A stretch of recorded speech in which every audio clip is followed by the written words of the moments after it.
Arati Jerath as well as Sujata Pandey are now with us. Ms. Jerath, Saira Shah Halim is also with us. Thank you very much. Arati Jerath, let me start with you. Ms. Jerath, how do you assess West Bengal? Well, I think three things have worked in Mamata Banerjee's favor. One is, this whole image of the underdog. It works very well in politics. It's worked for Indira Gandhi in the past. It's worked for Arvind Kejriwal here in Delhi. And I think just the sight of this diminutive woman in a wheelchair, being attacked by these three male bullies from Delhi, who were flying in every day and mocking her and laughing at her and, sort of criticizing her. I think that sympathy factor is definitely responsible for this it's a stupendous performance by Mamata Banerjee. The second is the complete consolidation of the Muslim vote with Mamata Banerjee. The Congress has been wiped out in its, strongholds of Malda and Murshidabad. And that's because the BJP has been so aggressive with its Hindutva that it just scared the minorities completely. I mean, the BJP, I think, needs to draw some lessons from this, that, wherever you have a state with a large Muslim population, they cannot be so aggressive with their Hindutva because it scares the BJP, it scares the minorities into consolidating behind the opponent. And I think the third thing that has really helped Mamata Banerjee is, COVID. In the last 2-3 phases where, all these reports were coming in of the mismanagement by the center and the failures and people dying and so on. Last 3 phases, that's right. But, a lot of those phases were in the urban areas around Calcutta, greater Calcutta area, where you see that the Trinamool has absolutely swept. The BJP is, completely wiped out. And I think that Bhadralok class, the Bengali Bhadralok class, which was kind of wavering, about the TMC, obviously with all these COVID reports coming in, they just, flocked to the TMC and, Mamata Banerjee is back with virtually the same score she got 5 years ago, which is incredible. Which is incredible given the kind of reports we heard of violence and, corruption and the kind of machinery that the BJP deployed. I mean, Amit Shah going every day, Modi going every other day, Nadda going every day. But you see, the Bharatiya Janata Party always fights elections this way. I mean, it should not come as a surprise. That's their templated format of fighting elections. But this was more than other states because they were absolutely determined to win Bengal. It was, this Mission Bengal is something that has been there at the top of their agenda for the last 6 years. Okay. So, I think that they deployed even more muscle power than and money power. Let me quickly come to Ms. Pandey. Ms. Pandey, a vote share of the BJP plus of 38%. Is it any consolation that for a party which in 2016 was just 3 seats, will now finish a little under 100? Or do you think that you could do much more than that? No, I mean, there's always a margin for more. Right now, when we are talking about that, there is almost 3-fold jump, from 12% in 2016 to almost 36%. But you weren't fighting these elections to come second. Yeah, of course. No party does that, Sanket. So, you have to consider BJP was a challenger party. It was TMC who had to hold the ground. And I think, and they have done that. But you have to give it to a party who has risen from the three, for a party who we on these channels heard that, or on every other channel probably wrote them off and saying that they wouldn't even, they don't even have the grassroots level worker. So for them to reach here, I think it's a major, you have to give it to them.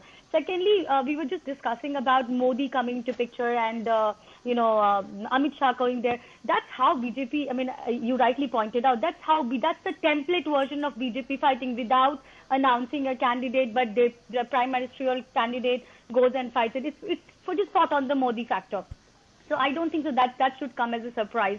Yes, there are certain factors which has probably not played for them, but then there are other things because you see the way BJP has entered, it has actually changed the entire narrative of Bengal politics from identity politics There's never a party politics to identity politics to changing the narrative from minority to majority issues being discussed. So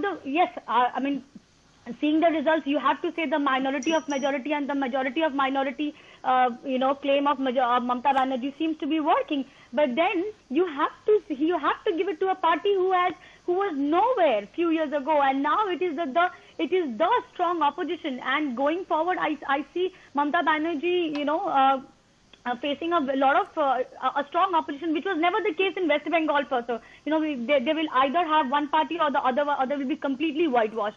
This is not the case. Can I ask you something, Ms. Pandey? And also, Sanket, I think in your channel, I think we should now put an end to the EVM issue and the election commission working as a second not just that. I would say BJP, there will be some questions. Whoever is the victor, Ms. Pandey, whoever is the victor, I think the people have lost. Those are not the factors. People have lost because the election commission's role shall be questioned even after this victory, whoever the victor is.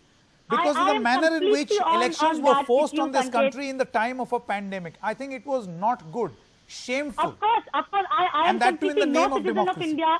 No citizen of India would ever support, death of people on the name of elections or whatever. Then the Bharatiya Janata Party should have understood this before this result. Remember that election commission called for an all-party meeting, including TMC, including BJP and the other left Ms. and Pandey, Congress. the only political party... No party had the spine to say, no, I will not do the rallies. Secondly, as a head of the state for months, as a chief minister, as Ms. Pandey, it's very convenient to take this line right now. The onus lies first on Mamata Banerjee Ms. to Pandey, protect the people rather than I will tell you what the reality is. Minister. I'll tell you what the reality. Unfortunately, what has happened is that the election commission faced this challenge and it faced this opportunity where it was considering whether to club or merge the remainder of the phases in the light of the pandemic. Only one political party, the BJP, decided that no, what was a courtesy accorded to candidates in the first few phases should be a courtesy accorded to the candidates in the next few phases also. And the election commission agreed. And the EC agreed. Right? The EC did not merge the election. I think EC is doing a press conference at 6 o'clock today, so I think we will be getting those answers. I mean, I am no one to comment on that. Now, let me ask you this question. Ms. Pandey, one more question. What happens to all the TMC turncoats who went into the quote-unquote BJP washing machine? What will happen to them? Well, it's for them. I mean, I just support the government. I am not from the government. But then, for sure, Riju is here. So, hi. So I can just tell you that they maybe have gone to this washing machine or whatever you call it. But I think every leader has got that much of sense and wisdom that before taking a decision, they would have done this. They knew that the battle was not easy. But having come this far, I think you have to give it to them. And with Mamata Banerjee, with the latest trend, she's still trailing, right? Isn't it, in Nandigram? Yeah, but then let's see. I'll get you the exact figures in just a short moment. I'll have to open the Election Commission website. I'll get back to you. Saira Shah Halim and... less than 1,000 and 161 seats, the margins are less than 5,000. So we need to really see till Of course. I mean, it's entirely possible that the TMC wins Bengal, but Mamata Banerjee may end up losing Nandigram. And what a matter of shame that will be for a sitting chief minister to lose your own seat. Riju Datta as well as Saira Shah Halim are also with us. I think. Yeah. So I'll say one thing. Yes, Yes, see, the left at the Congress has really fared badly in Bengal. But what is encouraging is that in Kerala, they won with an overwhelming majority.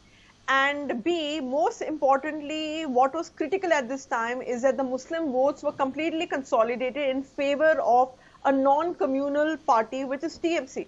So I'm at least relieved that BJP is not coming back in West Bengal. And it will be hopefully secular party and we'll be able to decimate whatever little of the BJP is. As far as the left is concerned, I think they need to take a cue from the Kerala mode of governance, and hopefully it will give them time to recoup, re-strategize, and hopefully we'll see a new left emerging in West Bengal, because so far the performance in West Bengal has been dismal. And yes. The question is, when will that happen? When and if? See, Sanket, I'm not a party person. I will support any secular party. Okay, right now, whatever is right for the country. So what I can say at this critical moment is that I hope that the TMC government that forms, looks after the very critical COVID situation in Bengal. And hopefully they will take help from other party leaders who have played a critical role in COVID management. Such is the situation right now where the left as well as the BJP, both these parties are in consolation prize mode, where they're saying that, we may not have won, but at least we finished second, a strong second. And then the left is finished, Sanket. Yeah. One moment. Riju Datta is also with us. Riju Datta, just because you won, does this call for celebration, or will you acknowledge the fact that these elections pushed India into accelerating the COVID mess that we are in? Will you acknowledge that or not? Sanketji, first of all, very good afternoon to you. The elections are not yet won. We are extremely, extremely confident, but we are very humbled by the situation around us regarding the COVID crisis. Now, when you talked about the Election Commission, yes, I have a few bones to pick with them. You remember, and I'll give you facts and figures, 107 letters have been submitted to the Election Commission by senior MPs, and totally 5,640 letters have been submitted to the Election Commission from TMC, but we have been privileged to get only 3 replies. How many times we wrote to the Election Commission that clubbed the last 4 phases?